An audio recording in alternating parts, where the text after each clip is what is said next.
আহ আজকে সকালটা অনেক সুন্দর ছিল, অনেক সুন্দর একটা স্বপ্ন দেখে ঘুম ভাঙছে প্রথমত। আর দ্বিতীয়ত হচ্ছে এরকম মজার একটা বিস্কিট দিয়ে আমি সকালটা শুরু করছি। আজকে আমার কেন জানি একদমই হেভি কিছু খেতে ইচ্ছে করতেছিল না, খুব লাইট কিছু খেতে যাচ্ছিলাম, সো এরকম একটা ক্রিমি চকলেটি বিস্কিট এনেছি। এটা যে কি মজার!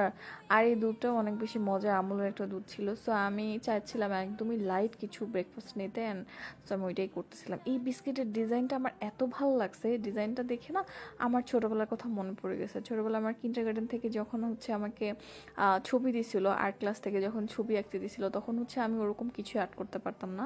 তো মা আমাকে অনেক সুন্দর করে একটা ফুল গাছ আঁকাই দিয়েছিল, ছোটো ছোটো ফুলের পাতা, ফুলের কলি আঁকাই দিয়েছিল। ওই ফুলটা সেম ডিজাইনের ছিল। আমার মনে হচ্ছিল যে এই বিস্কিটের ডিজাইনটা যে করছে সে আমার আম্মুর কাছ থেকে বুদ্ধি ধার নিয়ে, ডিজাইন ধার নিয়ে তারপর করছে। আর এখানে আমি নিজেকে দেখে হাসতেছিলাম কেন জানো? আমার নিজেকে দেখে অনেক ফানি লাগতেছিল, কারণ এখানে আমাকে একদম তেরে নাম মুভিতে সালমান